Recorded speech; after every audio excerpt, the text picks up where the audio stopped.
Le chef de l'État Félix Antoine Tshisekedi a pris part à une conférence d'affaires au Qatar où il appelle les entrepreneurs de ces pays à investir en RDC.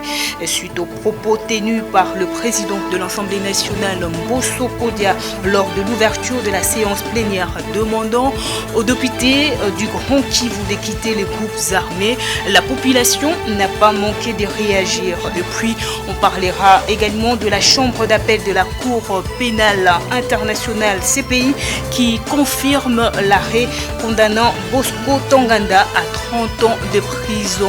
Tous ces titres vous seront développés tout à l'heure à la présentation. Patricia Mastaki, Madame, Messieurs, bienvenue.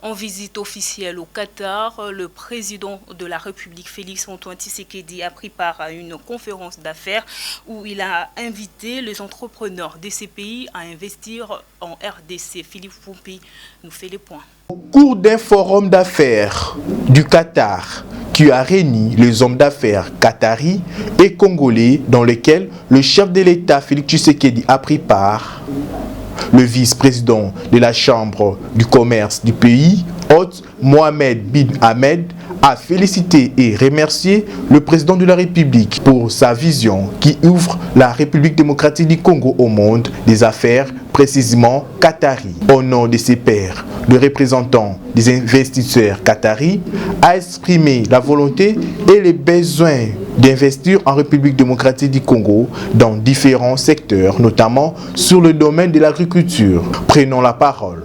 Le président de la République, Félix Tshisekedi, a présenté les différentes opportunités d'affaires qu'offre la République démocratique du Congo, de l'agriculture aux mines, en passant par l'énergie, le tourisme et l'environnement, et a rassuré ses interlocuteurs de sa volonté et des efforts du gouvernement congolais pour la sécurisation de leurs investissements. Séjour du chef de l'État Félix Antoine Tshisekedi au Qatar, d'après le journal sénégalais Confidentiel Afrique, Karim Wade, fils de l'ancien président de la République du Sénégal, a usé de sa proximité avec le palais qatari pour acter la visite du président Félix Antoine Tshisekedi. Images et commentaires. Selon de sources autorisées confidentielles parvenues à Confidentiel Afrique, un journal sénégalais, le voyage du président Félix Tshisekedi aurait été bouclé et organisé par Karim Wade, fils de l'ancien président sénégalais Abdoulaye Wade. C'est Karim Wade est devenu un puissant et incontournable lobbyiste du Qatar. C'est lui qui serait le missi-domissi du voyage officiel de Félix Tshisekedi au Qatar. Ses fils d'anciens chefs de l'État sénégalais a usé de son intelligence et de sa proximité avec le palais qatari pour acter la visite officielle depuis dimanche 28 mars au Qatar du numéro 1 congolais. Le chef d'État congolais a été reçu lundi 29 mars au palais princier Amir Diwan par l'émir du Qatar où ils ont eu une séance de travail. Restons toujours dans ces chapitres. Le voyage de Félix Tshisekedi au Qatar crée une polémique au sein de l'opinion. Kikaya Ben Karoubi, ancien chef du collège diplomatique, s'étonne de voir le chef de l'État aller vers un pays qui finance les terrorismes au monde. Images et commentaires. Le voyage du chef de l'État Félix Tshisekedi à Qatar suscite déjà des réactions au sein de l'espace politique. Kikaya Ben Karoubi, ancien conseiller diplomatique de Joseph Kabila, tacle le président de la République. Mais que fait-il au Qatar, argentier numéro 1 du terrorisme mondial, ces fléaux qui tuent nos compatriotes à l'Est, s'est interrogé Ben Karoubi. Ayez bon pied, bon œil, et ma recommandation à l'équipe qui accompagne le président de la République. Daesh et Al-Qaïda sont aux aguets avec l'argent sale. Lâche, cet ancien chef du collège diplomatique sous les régimes Kabila sur son compte Twitter. Changeons de chapitre. En Assemblée provinciale de Kinshasa, 17 députés ont signé une pétition contre le président de cet organe délibérant de la capitale Godefroy Poi Kadima. La pétition a été déposée et mardi. Cet élément est signé Philippe Wumpi. Ces élus provinciaux de Kinshasa, dans leur pétition de déchéance, accusent Godefroy Poi de la léthargie, la faible production législative, l'inefficacité de l'Assemblée provinciale vis-à-vis de l'exécutif provincial, les capacités à assurer aux députés provinciaux un traitement digne ainsi que des soins médicaux et toute autre assurance sociale, et l'incapacité à assurer aux membres du personnel administratif et aux assistants parlementaires un traitement régulier du fait de la mauvaise gestion. Au nom de tous mes collègues pétitionnaires dont je suis le rapporteur, j'ai l'avantage de vous transmettre ci-jointe la pétition au fin d'obtenir la déchéance d'un membre du bureau de la PK, à savoir l'honorable Mpoi Kadima. Lit-on dans la correspondance signée par le député provincial Kalonji Sami. Joseph Kabila, futur porte-parole de l'opposition congolaise, la question au cœur de débat en RDC depuis que sa famille politique a manifesté le désir de le voir occuper ces postes. La question que tout le monde se pose est de savoir s'il a des atouts pour cette fonction. Plus de détails dans ces décryptages. Suivez. Depuis que les Congolais ont appris que le Front commun pour le Congo était en train de réclamer au profit de Joseph Kabila le poste de porte-parole de l'opposition, les réactions fusent de partout. Si les uns s'étonnent de la prétention de la plateforme chère à l'ex-président de la République, qui, à peine arrivé à l'opposition, s'arroge déjà les droits d'exiger de la diriger au détriment de Martin Fayulu et Lamouka qu'ils ont trouvé sur place, d'autres par contre estiment que la personnalité taiseux de Joseph Kabila ne correspond pas du tout à cette fonction. Pour eux, le porte-parole de l'opposition exige de son animateur d'être très actif sur les questions d'actualité au travers des émissions, des conférences de presse, des prises de position et surtout des manifestations. Or, Joseph Kabila, lui, adore le silence et surtout l'indifférence. Reste à savoir si cette personnalité serait prête à opérer des changements dans son comportement afin de correspondre aux exigences de la fonction, ou encore le FCC ferait peut-être mieux de présenter un autre candidat à remplacement de Kabila, étant donné que le camp Fayulu se dit déjà pas concerné par cette affaire. Affaire à suivre. Dans le reste de l'actualité, la justice internationale, Bosco Ntaganda, ancien chef rebelle de la partie Est, a été déclaré coupable de 18 chefs de crimes de guerre et des crimes contre l'humanité. Le détail dans ces reportages. Il avait été condamné à 30 ans de prison, la peine la plus lourde jamais prononcée par la Cour pénale internationale CPI. Cette peine est donc confirmée en appel. Surnommé Terminator, l'ex-chef des rebelles avait été condamné en novembre 2019 à une peine de 30 ans de prison pour des crimes de guerre et contre l'humanité. Ces crimes avaient été commis en Ituri, dans le nord-est de la République démocratique du Congo, au début des années 2000.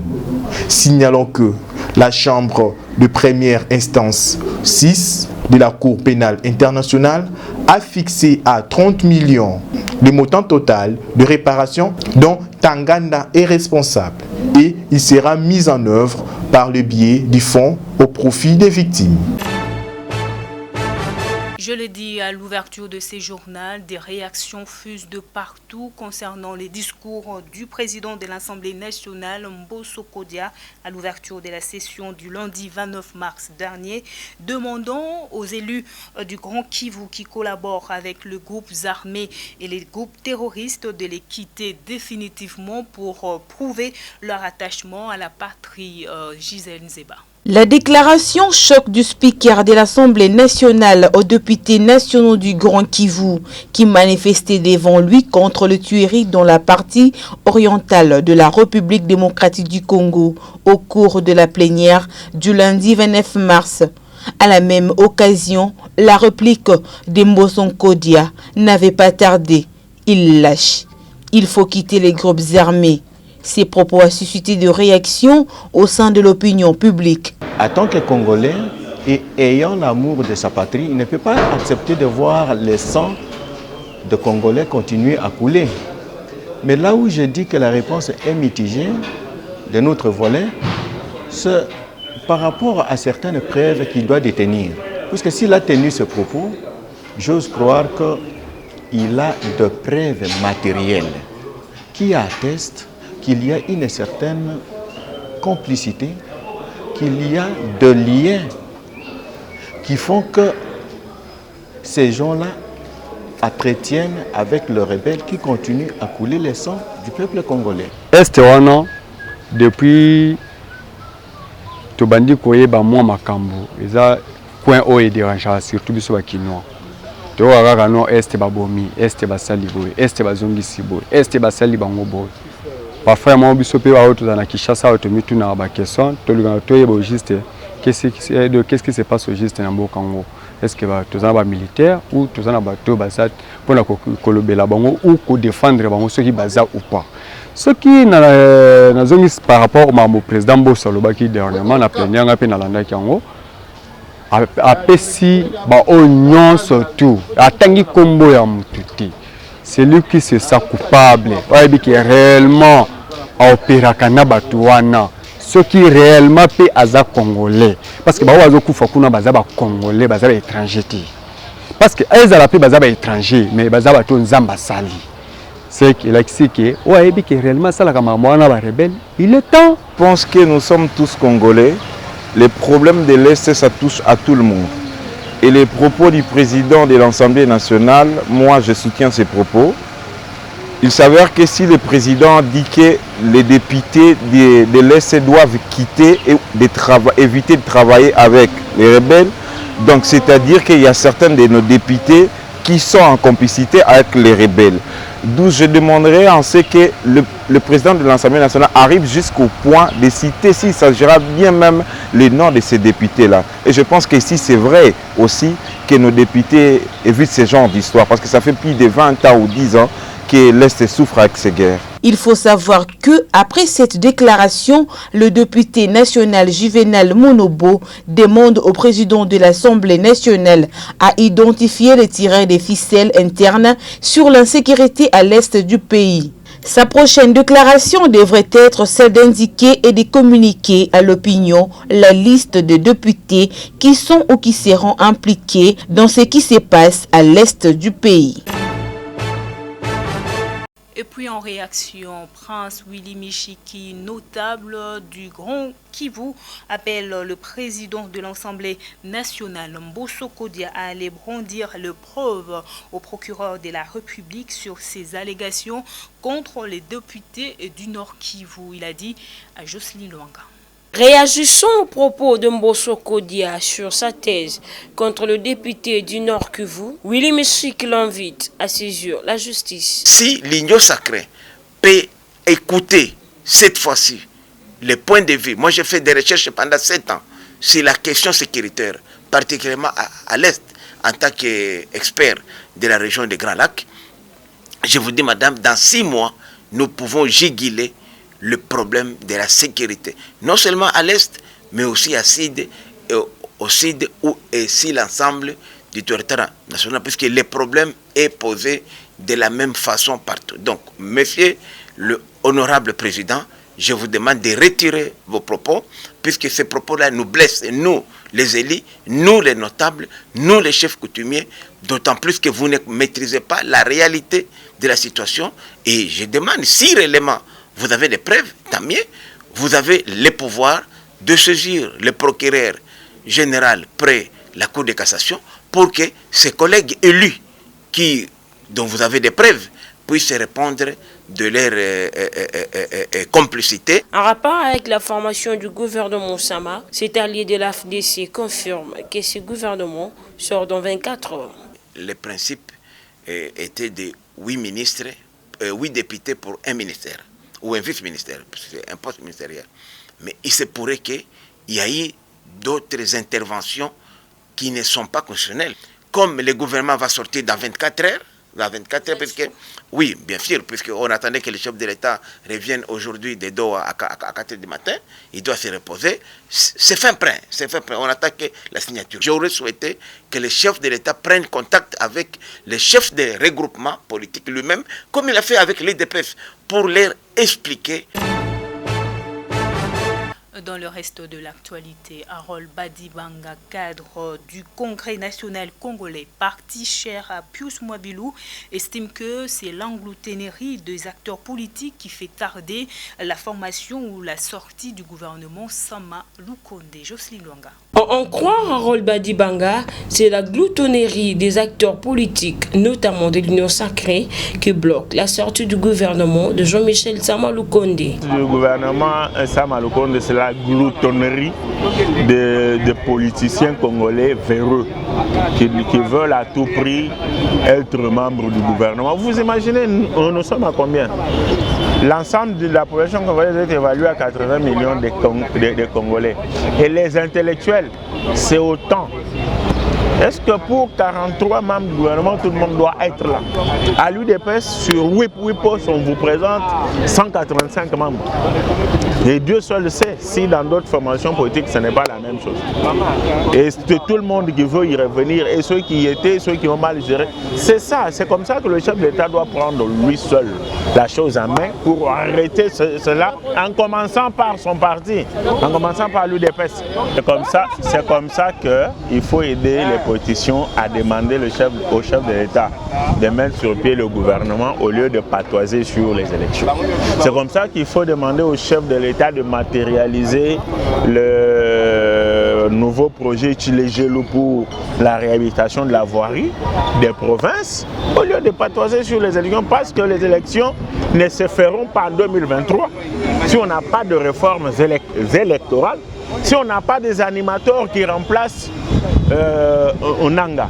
À ce qui concerne l'organisation des élections de 2023, ces cadres du Congrès national congolais appellent les politiciens congolais de chercher à aider le président de la République pour le social du Congolais en lieu place des pavoisiers sur les élections. Est-ce que le fait de commencer avec la désignation des membres du bureau interdit que l'Assemblée nationale continue d'arrache-pied le travail des lois sur les réformes électorales? Je ne crois pas. Félix Tshisekedi ne vous a pas dit qu'il n'y aura pas d'élection en 2023. Il faut l'aider plutôt à réussir le social des Congolais. Il faut aider à travailler pour le bien des Congolais. Si les combattants disent qu'il n'y aura pas d'élection, ça les engage. Je vois très mal comment un politicien peut répondre à la rue au lieu de regarder l'attitude du président de la République. Autre chose, les inciviques appelés communément Kuluna ont sémé la terreur au quartier 11 dans la commune de Nchili en extorquant un sac d'un étudiant contenant plusieurs biens. Suivez. En dépit des inciviques envoyés à Kanyama-Kassisi au Kassai, ces bandits appelés communément Kuluna ne cessent de semer la terreur. Nous sommes au quartier 11 dans la commune de Ndjili où ces malfrats ont extorqué les sacs d'un étudiant contenant de biens de valeur. Les témoins expliquent. Mwana oyo aibaki mwana ngai. Mwana ngai utaki classe atanga na ICC. Azana 3e gradué azosala économie. Autaki classe azoya akomi kaka awa na balabala kutu na baba na biso beto zaba na kutu. Tokomi na kutu aimoni 4 garçons ba eko bimela ye. Tant ba bimeli ba sa net ko distraire ye mazembe oyo aye abendi esaki. Akimi Tanga kimaki bana quartier baso belela mazembe o mwana quartier o mwana mabele yako zongisele biloko na zongisela esak mazembe oyo akima na kanda ya population oyo ba déranger la police. Pourquoi bango ba mama na bango ba boti bango ceux qui olandi bango ba relaxo ke bana bango basali ba na minere basali mabe te. Oh la police na biso ya Ndjili et osala musala makasi koleka pona ko défendre la biso ba population. Na kata saki ezalaki 5 livres ya économie, asala ki économie, livre moko eza na valeur à 49 €, na téléphone na ye na valeur à $150, plus sac na ye na accessoires na ezalaki na kati. L'agent de l'ordre qui a réussi de les appréhender relate le fait. tozwaki plainte ya monsieur Mazembe ebi Mazembe ekipe makasi oyeba ekipe makasi na ngambu na bango doki si babote na Mazembe donc Mazembe ne aza siko lokola maître si babota iko seko na ye tozwa plainte ya mama oyo ya mwana mwasi oyo lelo 3 semaines après lokola na bake ngai mutu akolinga ngai oyo azangi mwana kuluna azana mwana moyibi te na hospital na ngai o bazangi bana kuluna bana kuluna hospital na ngai te ndimi ye moko ke wi azwaki kasi telefone batekaki yango na moleki nzela basaki na balivre babwakaki yango nazozwa ye namene echelon ti ko baplaignante baza sur place bayeba ndenge kosala. Les autorités compétentes invitées à renforcer les techniques des sanctions. Avant de nous quitter, parlons culture dans ces journaux. Une présentation du livre au vrai journal, Le tout-puissant Mazembe, fierté nationale africaine francophone. Et c'est l'intitulé du livre rédigé par Emmanuel Mbagazola qui parle de ce club au passé glorieux sous l'ère Katumbi. Suivez. Véclébien du sang, mais passionné par le club tout-puissant Mazembe, Emmanuel Mbagazola, auteur du livre TP Mazembe, fierté nationale africaine et francophone, qui parle dans ses documents de ces clubs qui, d'après lui, fait la fierté du football congolais et africain. Vous l'avez écrit depuis quand? Bon, le livre, je l'ai écrit l'année dernière. C'est l'année dernière que j'ai écrit le livre. Puis j'ai obtenu le numéro du niveau de la Bibliothèque nationale par rapport au dépôt légal depuis Vous l'avez écrit depuis l'année dernière, hein? Depuis l'année dernière. Le livre, en résumé, le livre parle de quoi? En résumé, le livre parle du TP Mazembe en tant que ce club-là qui est en train de faire la fierté du football congolais, de la nation congolaise, la fierté du football africain et puis football francophone. Voilà. Ah, vous êtes de Mazembe, vous? Bon, je ne suis pas de Mazembe, mais j'ai écrit ce livre-là dans une démarche purement scientifique, sociologique, c'est-à-dire pour épingler le fait glorieux de ce club-là qui est en train de faire l'honneur de la RDC en tant que nation, du continent africain et puis de l'espace francophone par rapport aux prouesses de ce club-là. C'est dans ce sens-là que j'ai écrit le livre. Oh, très bien. J'espère que vous avez épinglé. Il y a une photo ici des trésors pour tout, j'espère. Pour tout, non. Pour tout, non. Ah, mais là, je vais me fâcher. Hein. Non, non. Pour parce tout, que moi, non, parce que bon, hein. tout à fait. Bon, je n'ai pas voulu faire les choses plus par fanatisme, mais plus par esprit scientifique. C'est-à-dire que vous trouverez dans les livres, bon, j'ai mis quelques photos en illustration. Il y a les photos de Pamphile Miayo, en tant que fils maison, et a émergé dans les TP Mazembe. Ayant forgé ses armes là-bas, il a gagné des titres là-bas, il est devenu entraîneur là-bas. J'ai mis aussi en illustration la photo de l'autre entraîneur là, Patrice Carteron, qui a été très proche de Moïse Katumbi. Il y a la photo de l'autre là, les franco-italiens Garzito, il y a aussi sa photo là-bas.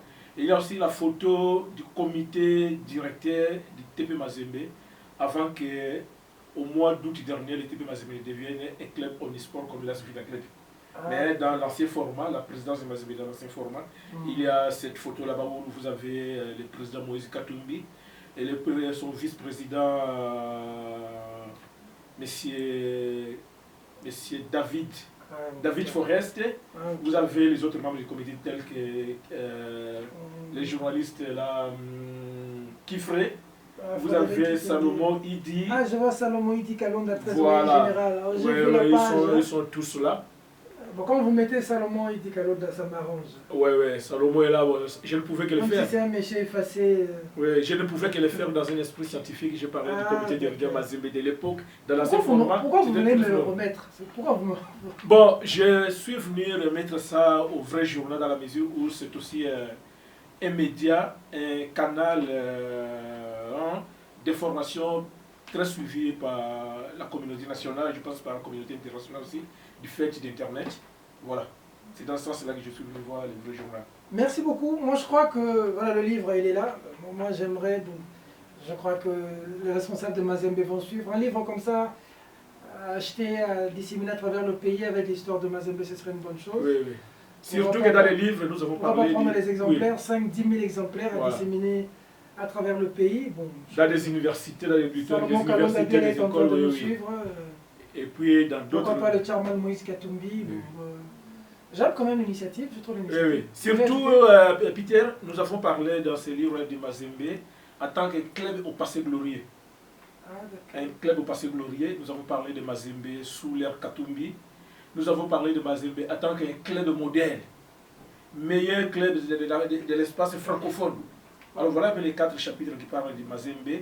Et puis en matière d'organisation, Mazembe réellement un club professionnel n'a rien à envier au club d'outre-mer, au club d'outre-Méditerranée.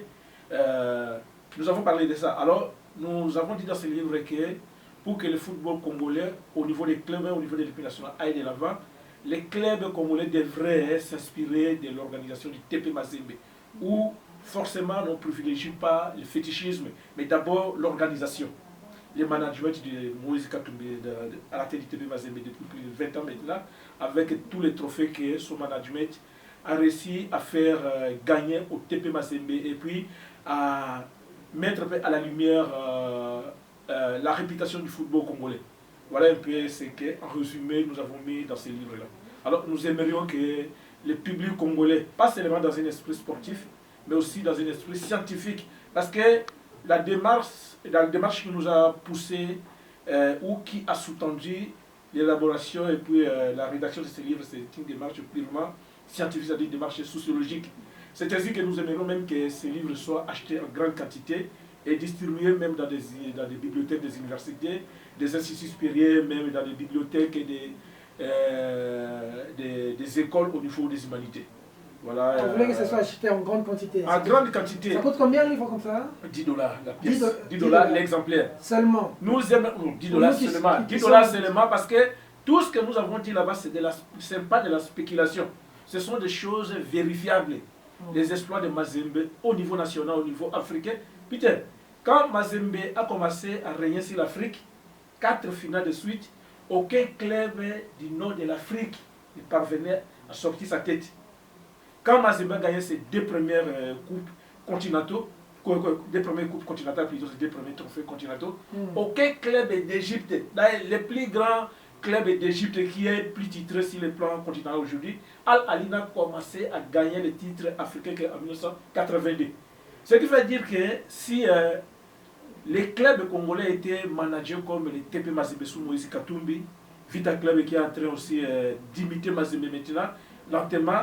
Et puis, si les clubs congolais avaient pris le modèle de Mazembe, et si seulement le pays était bien géré, avec les retombées en matière d'organisation aussi, et c'était footballistique, je pense que la RDC serait très en avance par rapport au niveau de l'équipe nationale et au niveau des clubs par rapport aux autres pays du continent.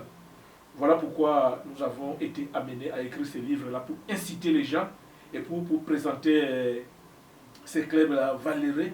Et je pense qu'avec le temps, si Dieu le permet, nous pourrions s'y mettre au point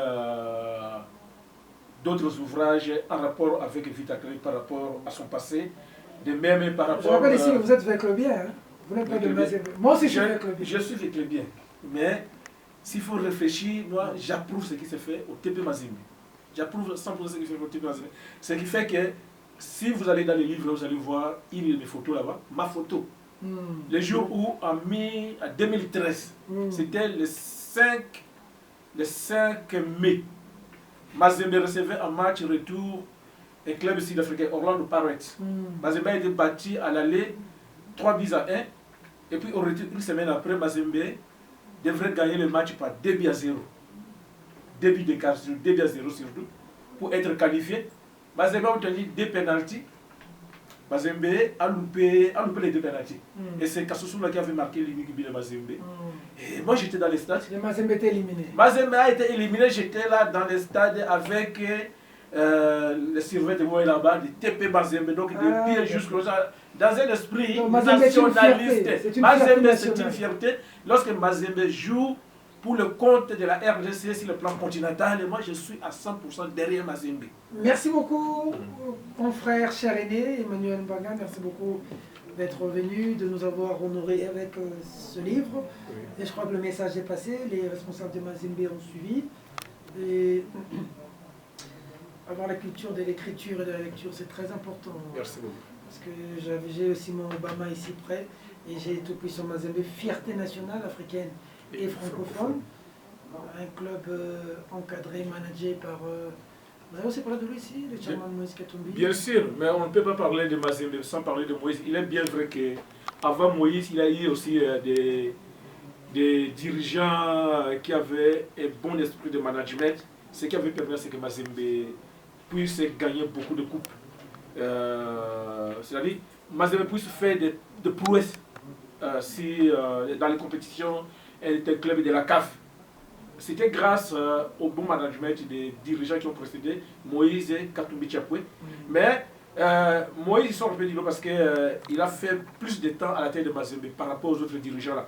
Et puis sa longévité à la tête de Mazembe, plus de 20 ans, ça a apporté beaucoup de trophées. C'est-à-dire qu'on ne peut pas parler de Mazembe sans parler de Moïse Katumbi. Quand on parle de Mazembe, à travers le monde directement, les gens voient Moïse Katumbi, c'est tout à fait normal qu'on puisse parler de lui là-bas. Mais j'ai aussi brièvement parlé d'autres dirigeants qui ont précédé Moïse Katumbi là-bas, ceux qui ont été à l'origine de la valorisation du TP Mazembe dans les championnats locaux, à Elisabethville, après Lubumbashi et puis au niveau national, c'est prédécesseur. C'est toute une histoire sur Mazembe. C'est toute une histoire sur Mazembe. Je pense que ce n'est pas tout Moïse. Avant Moïse et puis pendant que Moïse est là. Et comment Moïse est arrivé là-bas à la tête de Mazembe. Et voilà, j'ai parlé de tout ça dans ces livres. Merci beaucoup. Merci beaucoup en tout cas. L'essentiel a été dit. Moi, je n'ai pas de commentaire. Je suis seulement content que je sois honoré par un aîné. Il est le grand frère de Serge Kabou, en passant. Donc c'est Serge Kabou aussi qui m'avait appelé, le grand frère vient d'Ottawa, il a beaucoup d'estime pour nous. Ça, c'est des aînés qui nous ont précédés, mais qui nous donnent de la valeur, qui se déplacent, qui viennent nous voir, nous emmènent un livre comme ça. Ça me touche beaucoup, de cette marque de considération. Chapeau bas pour le grand frère. Merci beaucoup, Peter. Et pour vous, le grand journal pour le travail, Louison Kessi, Patricia. À la question de savoir si son choix porté au magazine d'actualité Vrai Journal pour la présentation de cet ouvrage, cet écrivain répond. Pourquoi vous venez me le remettre?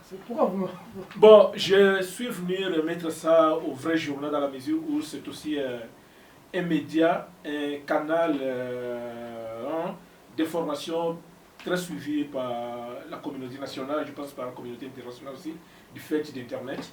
Voilà, c'est dans ce sens-là que je suis venu voir les vrais journaux. C'est sur cette belle note que nous mettons un terme à ce journal. Toute la rédaction vous remercie de l'avoir suivi. Madame, Messieurs, ce journal est terminé. Au revoir.